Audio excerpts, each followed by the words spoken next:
Welcome to the American Hunting Podcast. My name is Sean. I'll be your co-host today. My friend Joel, my co-worker, co-host, Joel Matheny, alongside. And obviously, if you're watching on YouTube or on Facebook, you can see we have a guest today, and we're going to introduce Tom here in just a second. We're excited to have him in.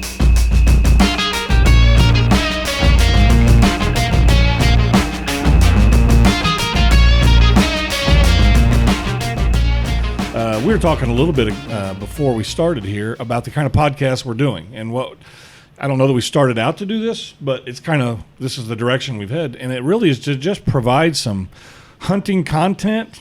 You know, not my favorite word, but we just want to provide something that maybe our listeners and our members and our viewers don't get on other hunting podcasts or hunting shows. I mean, we all see some of the bigger names and the way they hunt, and the fact is we can't hunt that way. I don't have tractors. I don't have an endless budget. I don't own 900 acres. You know, we're obviously the American Hunting Lease Association. So one of the things we're trying to do is just provide some information that will be helpful to you, will bring value to you, and hopefully, if nothing else, just some entertainment for the next hour. Yeah, and that's why we did the episode last week, taking Connor out on his first hunt ever. Yes. Happened to be a turkey hunt on public ground. No success. We walked out of there empty-handed, but hopefully success is in the eye of the beholder. Sure, in the traditional sense, no bird came with us. No bird, right? And so that's the type of stuff that when we sit in this room and we talk about what we're trying to do and what we're trying to accomplish with the lease association, and personally what we're trying to accomplish as hunters, I think that video is a great example. It embodies everything that we're saying here. It really is. It's just the message to me in that video that we sent out last week was basically this. Get up and go. No, quit asking questions. Quit, just saying, I just don't know where to go. Just go, man. Throw on some camo or don't and go walking. Even if you don't even have a weapon and you just want to go walk in the woods, you're going to hear turkeys. You're going to see things that'll educate you, and that's part of it. So we'll get into that because we're going to bring it full circle here in a little bit because I want to have Connor pop on in a second and explain that Tom actually took him a few days later and they killed a bird. Perfect. So, yeah, we're going to have to hear that story, brother. I'm sorry. Before we go any further, I do want to mention, I think we'd be just wrong not to mention the fact that it is Memorial Day weekend. We're coming up on a holiday here. Memorial At the time Day. of this recording. What's that? At the time of this recording. At the time of this recording. Will we have this out before Memorial Day? Yeah. We can. Here we go. We will now. So, yeah, we will now. But I do want to take just a second to mention those that serve in the military. I know we see stickers places and people are like, I support the military. But I want to take a sincere minute to thank anybody who is serving, has served, whether you're abroad, whether you're in the States right now. And, of course, being Memorial Day weekend, it's about those that have made the ultimate sacrifice. And I just want to mention that. And quickly, I'm sure I'll miss somebody, but, I've got a nephew, Joe Brumfield, a young man that I've took hunting. Kai Stewart he's only 18, 19 years old, and he's already, signed up, and he's in pre-buds training, I think, to become a SEAL.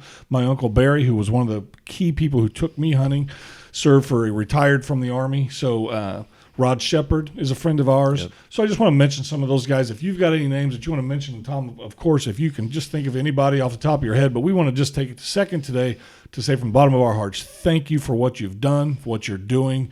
It does not go unnoticed. That's for sure. Yeah, my cousin Weston Sharp is in the Navy, and he always goes to pheasant camp with us, and he's one of those guys where he's like all the other Matheny's. They're all 6'4", 6. They're just tall and big, and I seem to be the smallest one. And but 6'1", 260. I know, a little one. I know, but for whatever reason, we always give him a hard time, and he seems to kind of be the rag doll. But what he's chosen to do with his career path allows guys like us to sit in this room and almost live carefree and just kind of enjoy ourselves and come to work every day. So it doesn't go unnoticed on my part. So thank you.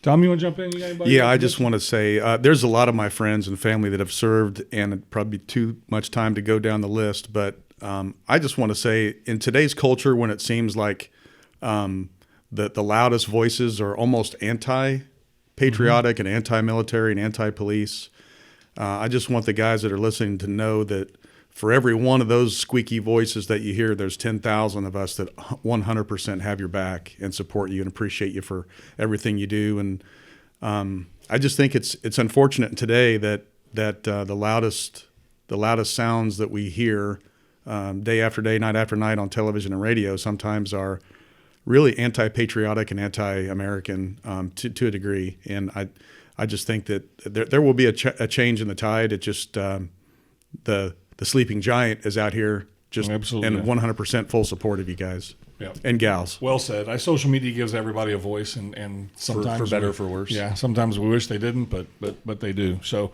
Joel, why don't you introduce this young man? Yes, this is exciting. I've got a chance to get to know Tom over the last few months, and I don't know many. He's almost like a Renaissance man in a way. He's like we were running down the accolades before the podcast, and obviously a family man, a proud father, a professional hunter, a leader of one of the fastest growing recreational real estate companies in the country, a freaking inventor. I mean, how many people can say they're a legit inventor? Not me. No, I can't. So I'm just excited. Tom James has joined us today. We're going to talk food plots. We're going to obviously talk hunting. I think he may have more knowledge in food plots than was the Yogi Berra. What is it? He forgot more about baseball than most guys will ever know. Yeah. That's what we're sitting with here with food plots. So Well, hopefully we're gonna get to some food plot stuff that's not. I've got a 150 acre food plot here. If you're on a lease and your landowner says, "Hey, I give you that quarter acre," yeah. is that worth my time? And I'll mention this. I always do. We're in Indiana. I hunt in Kentucky. I hunted in Ohio. The whole state's a food plot. You want me to not plant corn there so I can plant something else? Why would I do that? They're coming to the corn. But we'll get into that. Welcome, Tom. Thank you. It is a Thank pleasure you, to have guys. you. Now, you are the national sales manager. Is I that am. right? For Base Camp Country Real Estate. Yes, which sir. is a About bit of a 7 new weeks venture. into it. Yeah, it is. Nice. So why don't you tell us real quick, like exactly what Base Camp is, what they're doing, and how you came to get here. Exactly. Well, I will tell you that it's a privilege to be here, first of all. And I've known Steve, the owner of Base Camp, for nearly 20 years, and I just really admired it from a distance of the business he built with Base Camp Leasing. And I've been in the real estate business now with a highly respected company in the industry. I was with Whitetail Properties as an agent for East Central Indiana, and was doing well. But I was also involved in a few other levels with Whitetail, and that was in a series they call Land Beat, which is a digital formatted habitat, basically training and educational program to assist landowners about how to better manage their wildlife and their habitat, and was privileged to be a part of that, and also was fortunate enough to be asked to be one of the television hunters for the program on their television side for 2 years, and was able to harvest a couple nice bucks off my property for television. But so I was really in a really good situation there, a good family, and I'll to this day, there's a lot of my best friends still work for Whitetail Properties, and I highly respect the guys that own and run and operate that business. It's definitely the pinnacle in the industry. But I was offered a position here to come on to be the top of the chain, the top of the pyramid, to hire, go out and seek and talk to new talent, and bring on board real estate agents to basically arm this wing or this sister company of Base Camp Leasing. Base Camp Country Real Estate is a fantastic, just a very organic idea of an expansion of the clientele base that Base Camp Leasing currently has. And when they explained the model to me, that there's so many of the property owners over time that will eventually drop out of the program because they ultimately decide to sell their property. Why can't we take care of those people? And so I looked at it as a unique opportunity. Base Camp, the corporate office is 25 minutes from my house, so logistically it made a lot of good sense. Yeah. And it was an honor to be asked to run this company, to be at this position that I'm in, and it wasn't a decision that I made very easily and lightly. It was a 3 or 4 month long process to absorb it all and consider all the options and step away from where I was at to come where I am. Yeah, I mean, it must have been pretty attractive to leave where you were, because I think everybody knows Whitetail Properties in the industry. Has certainly heard it, and I've heard nothing but good about the company. Absolutely. Interesting. Very exciting for you too. And how's it gone so far in the last 7 weeks? Fantastic. It's been a whirlwind. I mean, to come in and just start talking to potential agents out. I just started networking with a lot of the guys that I've known through all my interactions and contacts, and college buddies, people that I've met in the industry, people that I respect and knew. Just there's just something about a guy that has what it takes to be a person that's of great ethics, of great moral character, is an avid outdoorsman that respects and understands the lifestyle that we live and we want to perpetuate. So I had a list of those kind of guys in my mind when I came on, and man, within 3 or 4 weeks, we already had 5 and 6 people in here for interviews and several signed contracts to get onboarded with us and started going through. Some were already pre-existing agents. Most were not. Most of these guys are currently in real estate licensing training and schooling right now, classes to get their hours and get their pass credits for taking the state exam to become licensed agents. So it's been a whirlwind. We actually last week just had our first group of 6 men come through here for 2 days of training, and they, as of yesterday, day before yesterday, Monday, are hitting the streets. 2 of them their license are currently active and ready to roll. 2 guys here in Indiana. We've got 4 guys, both 2 in Michigan and 2 in Wisconsin, that are just, I think they're standing in their office marching in place right now because they're ready to go, but a license transfer thing is just holding them up. But any day now we'll pull the trigger on those guys. So we are really launching out of the gates this week. Really clear or cool. And I want to just kind of to be clear. So Base Camp Country Real Estate, you're not just realtors, you don't sell homes. No. Recreational real estate. Yeah. So, we talked about on our podcast last week that we're a public ground. Yep. And we think the public ground is the entry into the sport. Young kids, young people that anybody that just wants to try it, it's there for you to go do it. And then hopefully you move up and you're like somebody you get serious enough where you want to lease some ground. Maybe you lease 10, 15, 20 years. And then I'm kind of living proof here. 5, 10 years ago, I was like, I'll never own ground. I don't know that I will. But the older you get, I assure you, your disposable income kind of raises, your kids move away. The next progression, obviously, is to buy your own ground. And so if you're listening or you're watching, and either you want to sell some ground or you want to buy some ground, Tom's the guy to call. Yep. Right. And we'll take care of you. And I think you made a good point there, Sean. I could tell you that everybody is wired or they're made up a little bit differently on how they look at land ownership.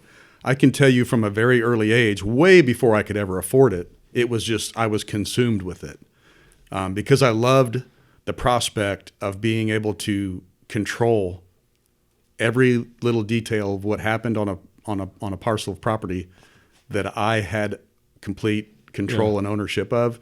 That so a lot of us guys that are really serious about managing deer and managing wildlife, the managing terminology broken down is the stewardship of the property, and it's a very big responsibility, but it's one of the most satisfying accomplishments that you'll ever do. And people are all along different steps along that graph, if you will, or that scale, from as simple as a guy that is choosing to pass up a deer as a 2-year-old. That's a management decision. From the guy that puts in 150 acres of food plots and does timber stand improvement and plants warm season grasses.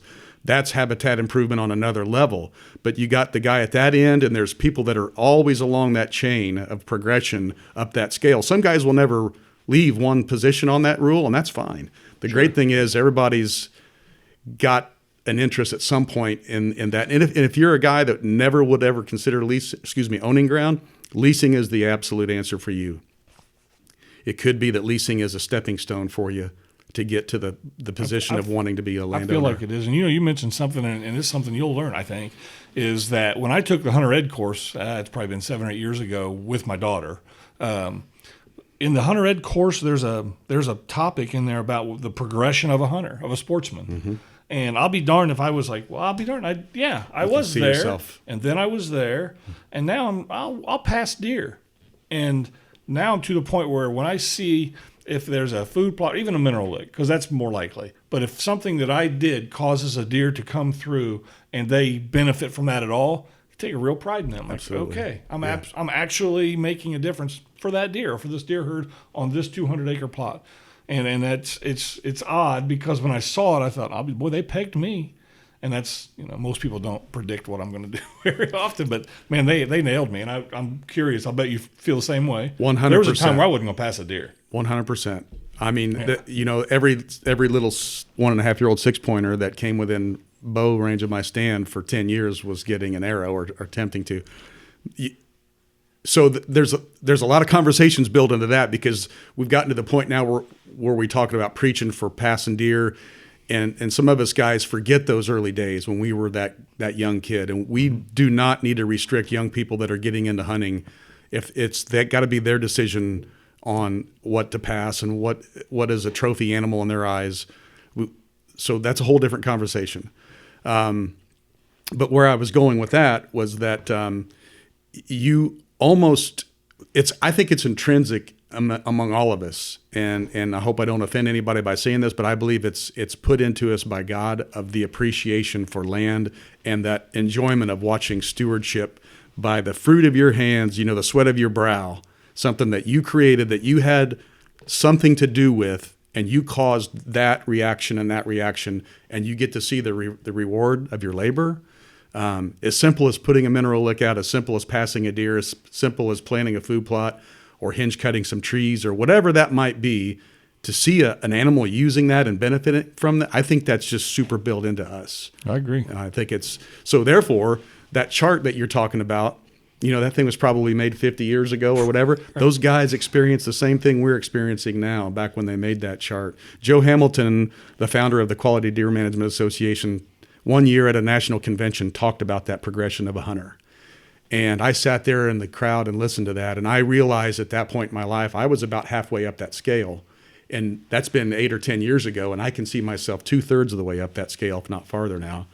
And that it gets to a point in a man's life where you get so much more satisfaction with the land ownership and let's just say land stewardship, and bringing other people and like my daughters and now their boyfriends that are maybe going to be my sons-in-law someday, to help them get a first buck with the bow, passing a deer and then seeing one of them have the opportunity at it. That's more gratifying for me now than it is actually putting a tag on it myself. I agree.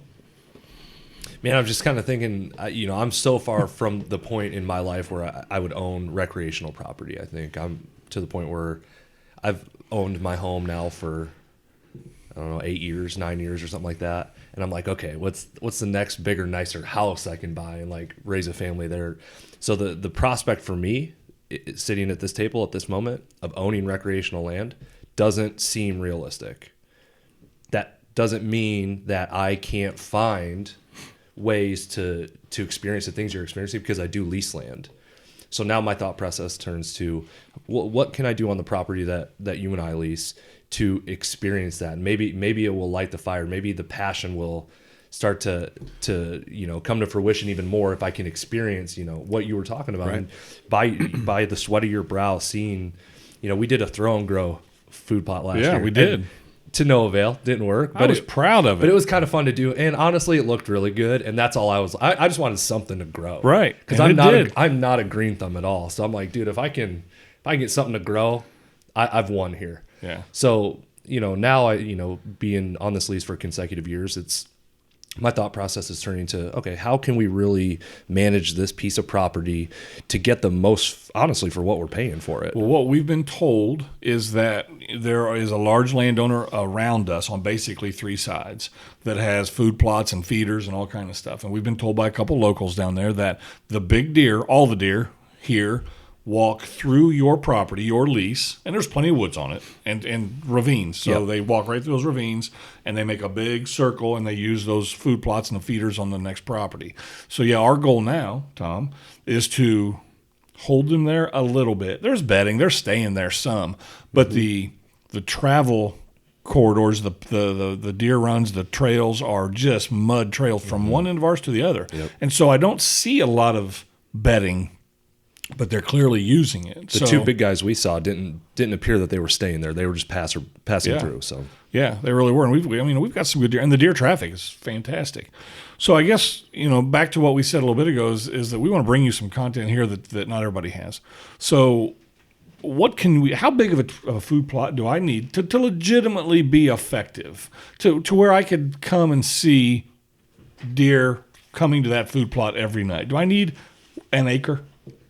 No, you don't. A lot of it depends on deer density, and a lot of it depends on your objectives. If just by listening to you guys talk, here's a situation where you have rights to hunt the property, but you have very limited rights of what you can do with working soil and doing those kinds of things. Sure. So I would automatically say in that situation that the best benefit for you guys is to look at what I would call a cool season annual planting that is going to be an attractive, and I hate to use the word kill plot, but it actually is a stop or a staging plot that you can cause deer to pause at and spend some time on their way to a larger destination field, okay? Because in a great ideal program, you're going to have larger fields that you can allow deer to feed in comfortably in the evenings and not feel harassed or pressured, but you try to set up on the ambush points coming and going to those fields, and those micro plots that are most typically planted in the fall, because as things in the late summer are browning off and dying down, you plant a suddenly new available green source that they find attractive just because of the nutritional needs and the palatability of that plant. So with that being said, there's a list of plants that qualify for what I would consider a cool season annual, but size-wise, a couple factors to consider. Deer density is big. The size of the plot in relationship to the surrounding habitat. If you have a spot on a ridge top in the timber that may be a quarter acre, if it can grow weeds, grasses, and broadleaf weeds to some degree, and the reason I'm mentioning that is because the amount of sunlight that it gets. If it cannot get enough sunlight through that canopy to grow grass and weeds, you're really going to be, I hate to say it, but almost wasting your time. Sure. You're going to be very disappointed. But if your spot is at least a quarter of an acre, because I think much smaller than that, then the deer will literally consume it before you can realize any benefit from it. Okay. And one of the easiest ways to do, easiest methods to do is, you guys mentioned earlier, a leaf rake. If you don't have equipment, a backpack or a handheld big leaf blower and a garden rake where you can at least scratch the surface of the soil to break the crust. And you can broadcast seed on the top of the surface with a broadcast spreader, either a over-the-shoulder bag spreader or one of the little handheld plastics, or even a push behind, and put seed down and put some lime and fertilizer. I mean, the ideal thing to do is do a soil test and understand the pH and know if it needs some lime to adjust the pH to get it to be more neutral, and then add fertilizer. But you can do some general applications that are just like hedging your bets, and spend $30 or $40 on a few bags of lime and Well, let me stop you there, because I've heard people say you got to do a soil test. Yep. I would have no idea where to take a bag of soil. Okay. Where do you take it? Yeah, if you just soil test search on Google, there are many labs that you can send samples off to. But frankly, most counties have a co-op that has a soil testing. Or an elevator. They call it an elevator. Correct. Where the farmers go and get their chemicals and seed sometimes and equipment, nitrogen and different application products and mechanisms to do that with. But anyway, you can take a bag of soil, a small bag. By the way, let's back up a second. When you're going to do a soil sample in a field, you want to use a plastic bucket or a plastic pail and a non-rusty, preferably just say like a garden tool that you would dig tulip bulbs in with. Okay. A plastic flower shovel. The reason I'm going plastic is because a rusty metal implement can contaminate your sample.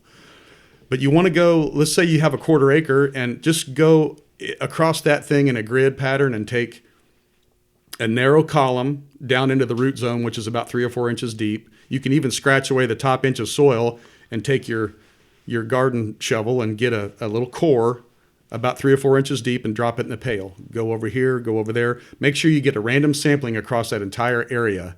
This is what most people don't understand. You actually mix that all together.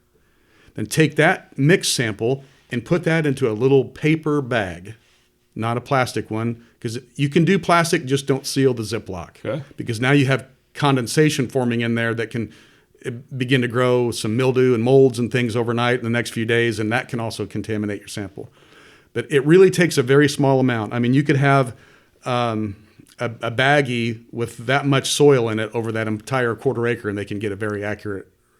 So what you That's do, valuable, pretty brother. crazy, I'm telling yeah. you, that is huge, because if you watch a lot of outdoor TV, and I watch considerably less than I used to, people think you have to be a farmer to know how to do that. You have to have 300 acres or more, and you have to have all the farm equipment to do this stuff, but you don't. And when we're talking about people new to hunting and guys that are leasing land, and our landowner, and by the way, I have the exact spot on our lease where we can do this. I think I know where you're talking about. Okay. So, but we can do this with some rakes. I've got the leaf blower. I've got the backpack sprayer.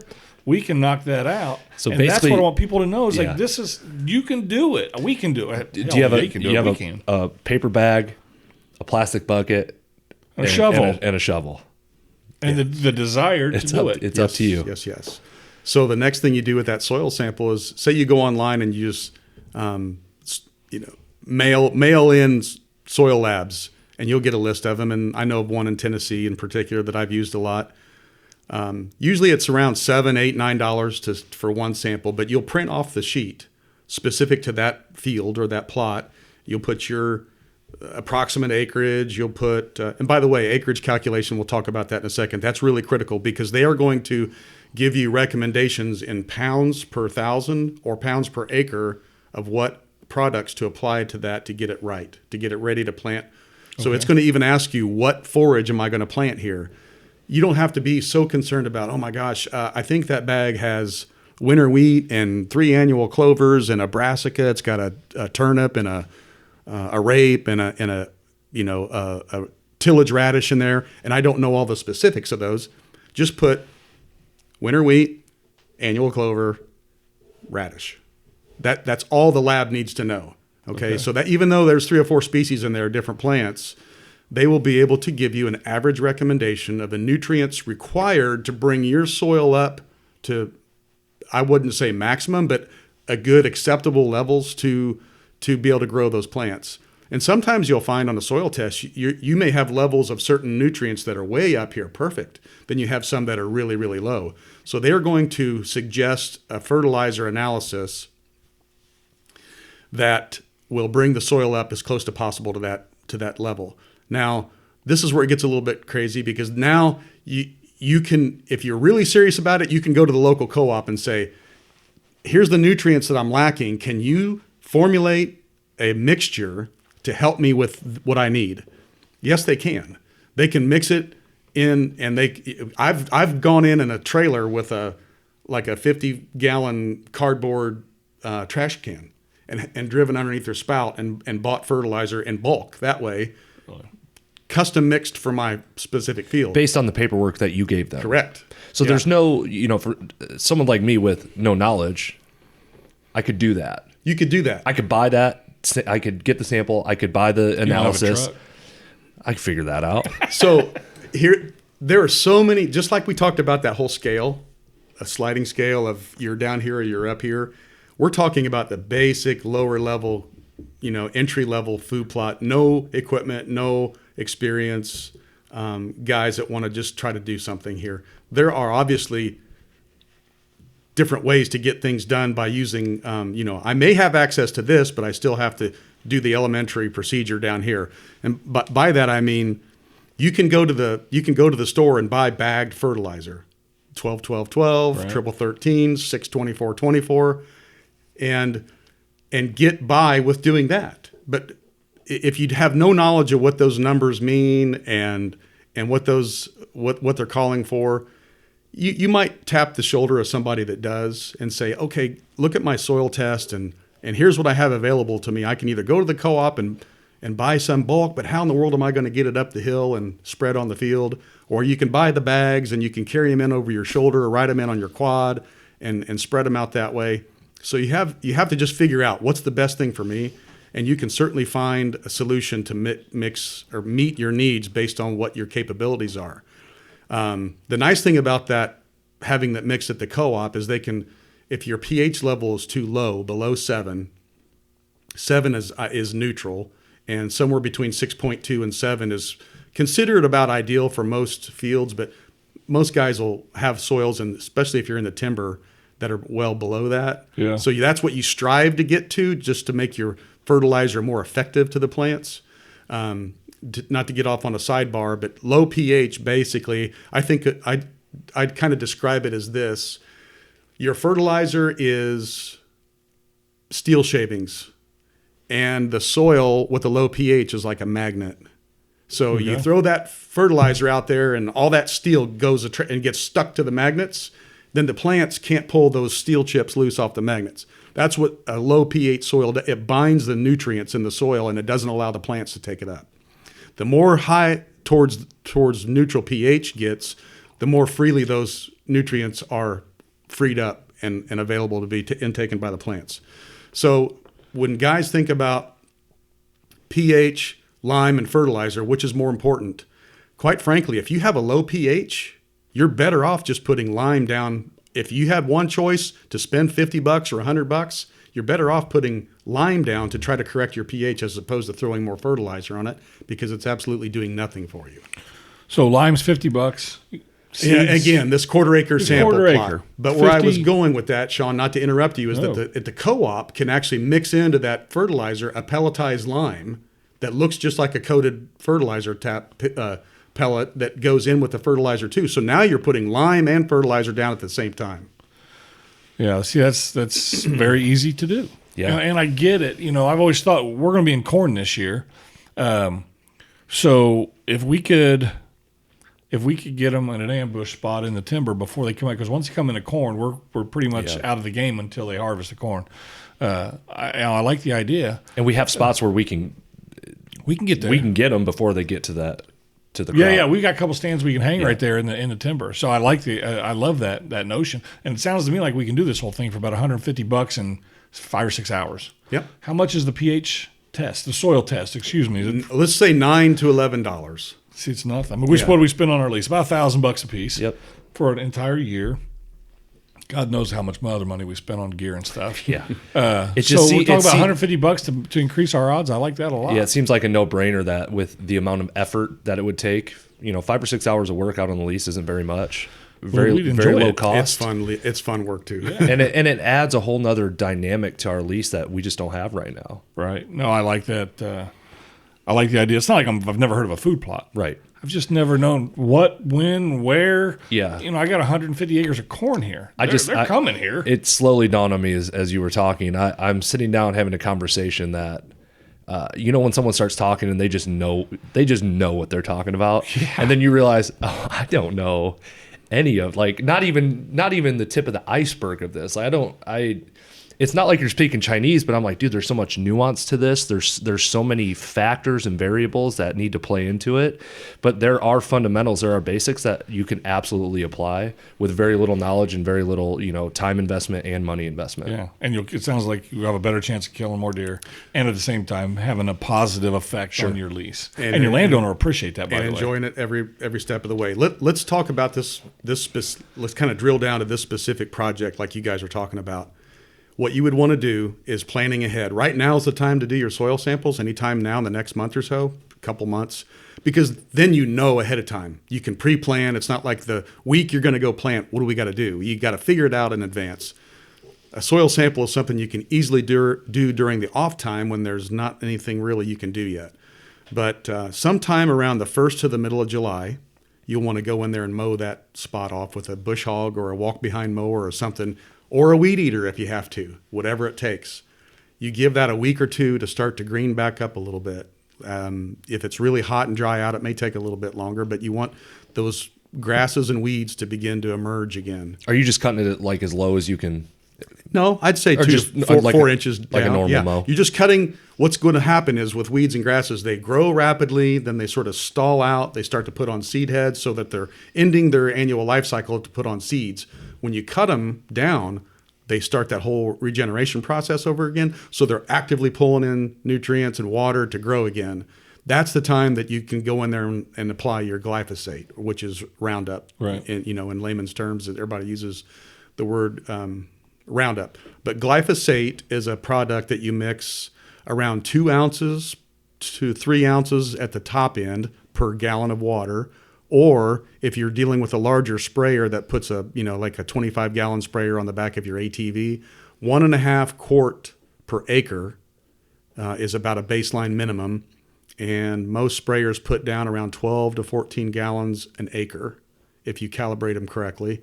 So, but if you're walking around with a backpack sprayer or even a little pump sprayer, whatever you got to use, 2 gallons of glyphosate in a gallon of water will get the job done and kill those grasses and weeds. Okay. So now you've mowed them down.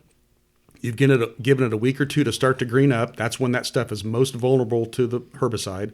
You go in and you spray your herbicide, and hopefully about 2 to 4 hours minimum before the next rain, because that's what it takes to absorb and be effective and not be washed off. And after 2 weeks, you'll come back and that thing is about the color of this table. It's dead. Now it's ready for you to do your work. And the reason I'm backdating that is because you really want to try to target here in central Indiana, most of the Midwest, for example, the ideal fall planting window is around the 15th of August to the 15th of September. And I like to get mine in around the 15th to the 20th of August here in central Indiana. But by preparing in advance with the mowing, the spraying, the soil testing, you've already got a vision, you know what plant products you're going to use. Then when you go there to show up, you're ready to get the job done. Yeah, I mean, hanging a stand. Preparation is We key. need to. When you plant a food plot, we can hang a strategic stand. There's a lot of conversation to be had around that too, because you want to be able to get into that stand and out of that stand without being detected. Out's the difficult part. Yeah, in's easy, out's hard. Yep. Figure that. Matter of fact, on something like that, you might have a stand on both sides of the field to accommodate for a south wind or a west wind. Yeah. We always, I shouldn't say always, but the predominant wind here is a west, southwest, northwest wind most of the winter, fall and winter here. So you could have a couple stand sites. And by the way, when hunting those little fields, don't have the stand with your nose hanging over the forage. Back in the timber 15 to 20 yards and really utilize a multi-trunk tree or something to be hidden, because it doesn't take long. You get one of those old alpha does that walks in there and looks up and sees you one time. She starts stomping and blowing, clears the ridge, all the deer run off. The next time they come back, she's looking up there for you again. It doesn't take long where you can actually spoil a great spot with hunting it improperly. Good stuff. That's great stuff. Yeah, that's exactly why I'm all fired up now. I want to go plant some stuff. We're going to go tomorrow, but I know we're washed out. Get a little washout tomorrow. So let's change direction just real quick, because we took Connor hunting a couple weeks ago. Sure. Got close. He saw a turkey. Connor, buzz over here. Hop up here. Yeah, just sit in somewhere. Tom was able to take Connor. Well, where was I? I think I was. We'll talk about where I was. I think I was in a truck somewhere, and get a text and I looked down and see Connor holding. First of all, it's a beautiful picture. That was my first thought. Was I saw it and I was like, "Holy cow! That's a great picture." Now I know how to take a turkey picture after seeing that one. But Tom was able to take you hunting, and you got your first turkey. So both of you, man, tell me about the morning, because that's fun. Everything to us. That's awesome. It was fun. Yeah. So I met him down there. 6:15, McDonald's. Hopped in his car, went to the lease, and Tom kind of had a plan to where he thought they would be. Kind of right where we would pull up. There's a field right here, an open area, and we thought they would be there. But so we get out, get ready. He calls, and we hear one cross the road, and then another one way back on the other side of the lake. So they weren't where we thought they would be. So we worked towards the one of the lake, get close, call, nothing, went silent. So then as he was calling, we started to hear them back to where we thought they were in the beginning. So we get back there and get closer and closer, and he calls, and I mean, they're going nuts. There's like four of them, five. I mean, there was a bunch of them. They're just gobbling their heads off. And Tom's like, I don't want to go any farther because I don't want to scare them off. So we were back into the woods and set up right in front of this tree. I sat down, and he put the decoy out in the trail. What kind? Would you just have a single hen, or? Yeah, it's actually a mounted real hen. Oh, is that right? Single hen decoy, yeah. She's taken a beating. It's probably, I've had her 10 years, but she's on her last leg. been climbed up on by too many Jakes. I know somebody else that has one of those, and it's effective. Isn't Oh it? my gosh, yeah. It's the real deal. The real feather, there's just something about it you can't recreate. Now the decoys have gotten a lot better. Sure, but I mean still- they're amazing. all right. But so he set the decoy up on the trail, and the trail it was at the peak of the trail, so you couldn't see them coming until they got like a pretty crest much in the hill there. Yeah. So I'm set up, and you can just he's calling. You can just hear him getting closer and closer. Are they And- gobbling? Are they drumming? Oh yeah, gobbling hard. Yeah, and what we saw, because of the crest, the hen was right on the. All of a sudden, you saw the tip of that fan coming up, and then the next thing you see is that big snowball white head. Yep. You know, and Heart pumping, Oh, breathing man. hard Oh, the yeah. whole bit. Yep. And then so then another one comes up too. So there's two of them up there. Right and, behind them, yeah. Tom whispers in my ear. He said, "Take the right one." So he was kind of down, and then he just like peeked up, and he was like, "Shoot!" So I shot him, and he dropped down. Wasn't going anywhere. That's pretty cool. Brand new gun, second turkey hunt ever. Yep. And you get to hunt with somebody like Tom's pretty. That's a privilege. Yeah. You know, that's a benefit. But awesome, dude. Yeah. Congratulations, man. Thanks. It it was a lot of fun. Congratulations. Thanks, man. Yeah. yeah. Because It that's was what awesome. we need. As we just said earlier, I get so much thrill out of that. Yeah. You know, the cool thing about it is my daughter's boyfriend Zach York. Last year was the first year we had that lease, and he had never killed a turkey in his life. And I took Zach down there the very first time we ever hunted that property last year, and Zach we had an almost identical kind of a hunt. Killed his first bird on that same farm a year ago, right about now. So Nice. to be involved in a couple of those back-to-back years is really cool. An hour later, what happened? Tom got one too. It was a a great solid day. It was a perfect morning. They were working real well, and there's a lot of nuances that you figure out in turkeys over the years. A lot of it you just have to learn, Sure. by being in the woods and messing up and making mistakes. And with Connor's situation, the bird that was behind the lake, he very easily could have been on the ground working our way. So that's when you're kind of struggling internally as a turkey hunter. Do we sit here and wait it out, or these birds behind us are coming hard and they're very, very hot and vocal? So that's, I was even like, I don't know I go, come on, let's go. We're going to go back, because these birds, when they're gobbling that consistently and cutting each other off, you can almost tell they're by themselves. They're lonely, and they're really kind of fired up and looking for an available hen. This gobbler over here that shut up could be with a hen. He could be coming, but I think our odds are a lot better over here. So we did that. And he mentioned something pretty critical too about we were videoing this hunt, and I really wanted it to be special for him to have something to go back and watch later in life. And a strutting bird coming down a logging road and is just one of the prettiest sights you'll ever see. And Connor and I were hunkered up. He was in front of this giant white oak, and I'm right to the right side of it with a tripod. And to be able to read a turkey's body language and understand what could be going through his mind is pretty important, because when he came up over the hill and strut, and then suddenly came out of strut and did that look like, in my mind, he either sees something he doesn't quite like. He's been there before. Or Yeah. this other gobbler coming up behind him could be a little bit more dominant than he is, and there could be a fracas, and one of those could be ran off here in a second, or he sees something he doesn't like, which we were totally camouflaged. But anytime you're dealing with camera equipment, there's a possibility that they're seeing an outline or a black that they don't, off color, what have you. I would have loved to have let that bird stay there and strut for 5 minutes around that decoy. That's an exaggeration, but a lot more time. But I just whispered to him, man, to be safe, go ahead and take him. And he did that. We dubbed the name of his shotgun Darth Vader, because it's a black Benelli, and man, it's pretty lethal. Yeah. Too cool. Well, good deal. I can't help but notice your shirt. Yeah. Thanks. Know? So I know I always like to, May is a dead time in the woods for me. There's just not a whole lot going on. And I always say, why God created May. So there'd be a month to have the Indy 500. And this is Indianapolis 500 weekend coming up. It's Memorial Day weekend. But, growing up, it's my favorite day of the year. Not Christmas, not my birthday.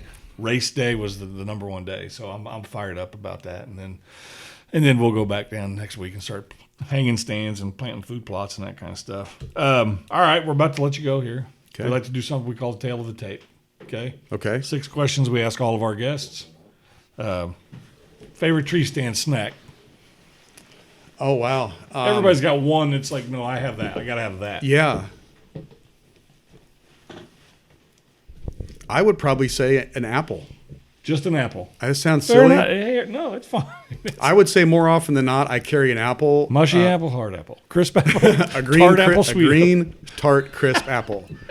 And now there are days that I'll spend all day in the tree during the serious part when I really know the bucks are on the move nonstop. Right. And I may pack a couple sandwiches, Right. and a candy bar, but on just one of those hunts where I might spend, up close to noon in the, I throw an apple in. One of the things I like about it is the scent. Mm-hmm. Not that I'm trying to attract a deer by eating an apple, but it's just a natural scent. Well, you launch the core, you throw it, or are you afraid that that's a little much? I actually drop it back in my pack.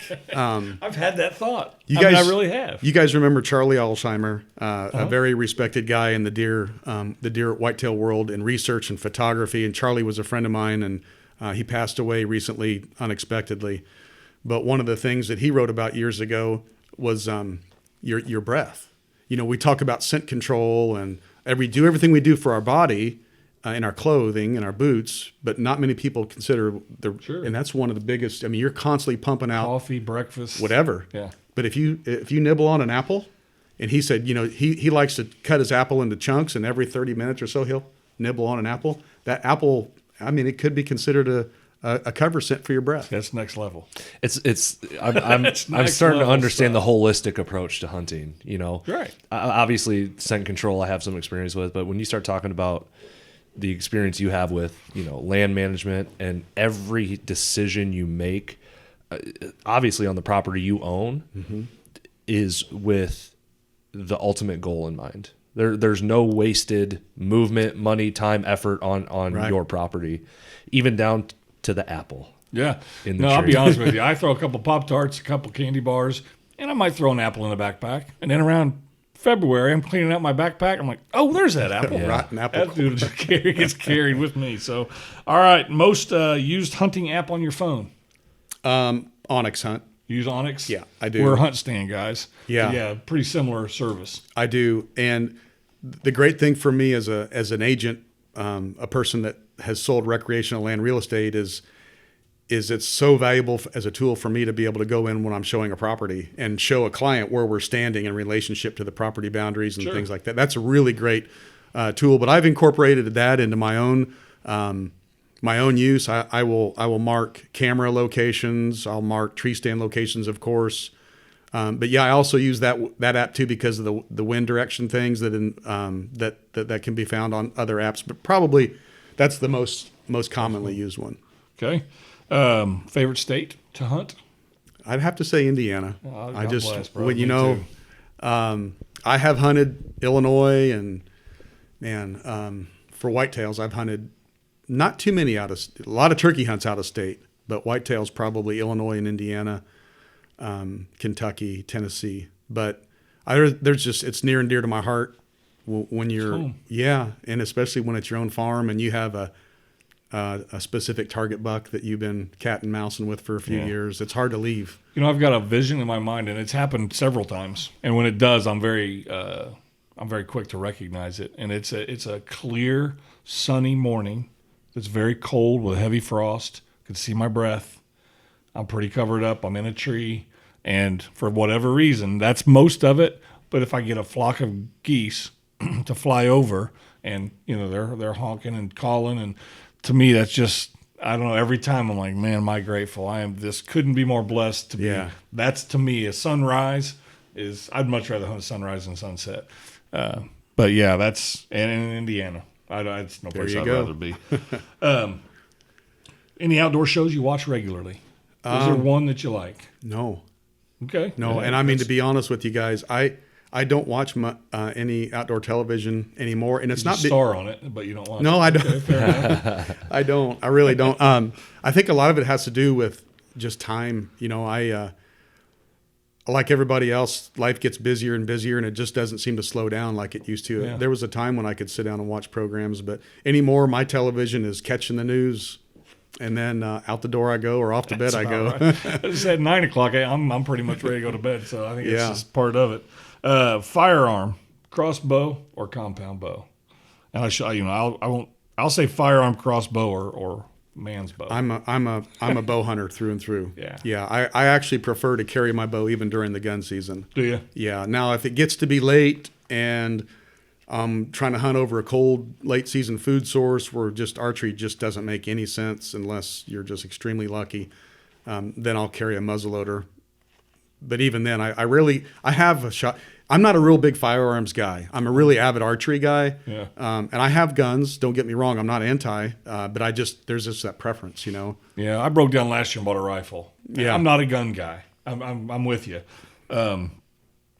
But in Indiana, they made rifles legal, and Yeah. I was like, I will never buy a rifle. And I was like, well, we got the Kentucky place too, so I might as well. And I killed a nice buck with it, and I enjoyed it, but I would rather just carry my bow, Yeah, and not to be a purist and not to step on any gun hunters, because I embrace it. My family, if the girls want to carry a gun, my guests want to carry a gun, that's fantastic. I love that challenge of getting them within 30 yards and getting drawn back and releasing the arrow on one. I described gun hunting as playing basketball on an 8-foot goal. It's still really fun. I really enjoyed it, but not quite the same thing, So, last one is what's your bucket list hunt? You got one? Did you just someday? Yeah. That's what you want to do, and you haven't done it yet. This is maybe going to sound cliche. I've killed a couple elk in my lifetime, one with a bow, one with a rifle. And the first elk that I killed was a Pope and Young 6x6 on public land in Colorado, pack in, pack out. And my bucket list hunt right now is to take my two daughters in a wilderness tent camp for elk in the Wyoming or Colorado mountains and spend 7 to 10 days and be with them, calling and working, bugling elk and watch them take their first bull. That's my right Outstanding. now. Do they want to go do that? That's Yeah. nice. I'm hoping that's going to be on the calendar for 2020, actually. And here's the thing. Both my girls are, in their early to mid 20s, and I told them this, once you're married and having children, it's not going to happen. No. It's just not. Not that. We Right. can Not we out can west. say we can pretend that we can try to make it happen, but it's got to be now or Now's the probably time. never. Yeah. Yeah. No, that's too cool, man. Tom James, National Sales Manager for Base Camp Country Real Estate. Give him a call if you're looking to, take that next step, because they are with 20 years of relationships between landowners and taking care of properties and stuff. It's really cool. May I put a Congratulations. plug in here real quick? Absolutely. Do what you want. I'm still heavily involved with the online digital series, themanagementadvantage.com. And you can find that on YouTube. You can go straight to the website. There's also a Facebook page. But that is a non-for-profit, basically a resource, a source of information that I'm one of several team members that always try to provide content about this exact stuff. Okay. And you can watch videos. There's some articles and blogs on there, but primarily it's usually videos around particular projects that we're doing on our own properties, and we're capturing that on film to show people what we're doing and how we're doing it. And the website is Management Advantage. Themanagementadvantage.com. And I know they've got videos on YouTube as well. Yes, sir. Yeah, Okay. perfect follow up to this podcast, because as I'm sitting here going, I can't wait till Bobby produces this thing so I can go back and take notes. But there's only so we're just under an hour. There's only so much you can Oh fit gosh, in. we could talk all day. We because- haven't asked anybody, I guess, yet this, but we come back. Well, sure. Okay. Fantastic. Yeah, we'd love to have you back. I do have a couple of things I want to mention real quick. American Hunting Lease Association. We know that it's all about options when you're hunting, whether you have 3 or 4 stands or a couple of blinds or whatever. As to be successful sportsmen and women, you need options. We recognize that, and we want to give you the options that you need. So from starting June 1, we will have a hunting lease insurance policy for every month. So regardless of when your lease starts, you don't have to be pigeonholed into an August policy, or even we had 2 when I started, and we had 4, and now we're just going to have 12.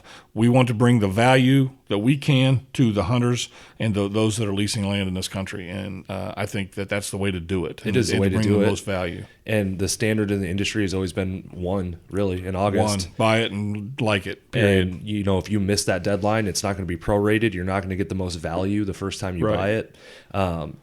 There was no reason other than just figuring some administratively some things out. Mm-hmm. No reason not to offer 1 every single month. So if it makes the most sense for the people who are buying our policy and are covered by our policy out in the field, then that's what we're going to do. Absolutely. Yeah, and I'm thrilled to be able to do that. Also, Yeti has been generous enough to support us again this year for I think the 5th or 6th straight year. Yep. So we will be giving away coolers, soft-sided coolers for the remainder of the summer, like the one we got behind us, to our members. So, jump on Facebook, You'll see the Instagram, all that random kind of drawings. stuff. Yeah, you'll see all that kind of stuff. And the last thing I want to say, I know I echo what your sentiments when I just say we want to say thank you to anybody. If you're listening, if you're watching on YouTube or on our website or on Facebook, man, we sincerely appreciate the time. We're going to do our best to bring you some original content.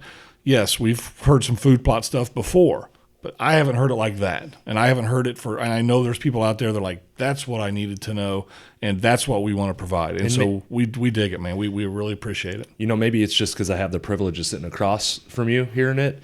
There's another level of, we're not just talking about planting stuff in the ground. There's a level of passion that I can see that just radiates. It's like, yeah, I'm like, okay, I think I can do, absolutely. I can do a food plot now. I guarantee you can. I've never had that feeling before, and I've tried to learn. I've read about it. I've watched other podcasts, but like I said, maybe it's the face-to-face thing that's doing it for me. But that's all we're trying to do. Just give a different perspective, or just try to give you that one little nugget that'll plant the, pun intended, I guess, plant the seed for you to go out and do it yourself. Absolutely. Good deal. We done? I think we're done. Right on. Thanks again, guys. Hunt Thanks, safe. Tom. Guys. You bet. You bet. The American Hunting Podcast is brought to you by the American Hunting Lease Association. Everything you need to enjoy a safe, successful, and affordable hunting lease all in one place. Resources like the Secret to Hunting Private Land ebook and the Front Porch Kit, both free to download, to time-tested, attorney-approved, customizable lease agreements, and of course, the most affordable hunting lease liability insurance policy you will find. Protect your landowner, yourself, and every member of your hunt club with the AHLA's complete risk management package. The American Hunting Lease Association, better coverage, better service, all at a better price. The American Hunting Podcast is brought to you by HuntStand.com and the HuntStand app.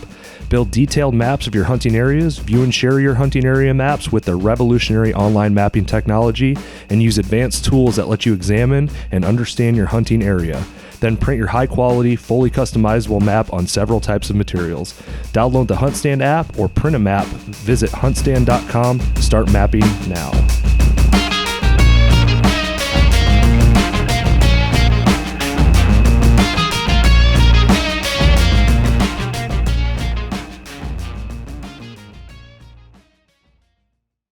Hey, man, the fact that you're still watching really inspires us, and we appreciate it. If you liked what you saw, if you liked the American Hunting Podcast, please subscribe below, like our channel, find us on Facebook and Instagram, and like us there as well, as much as we like you. We've also got some recommended videos and things for you to watch. So thanks again, take care, and keep looking out for us because we're coming.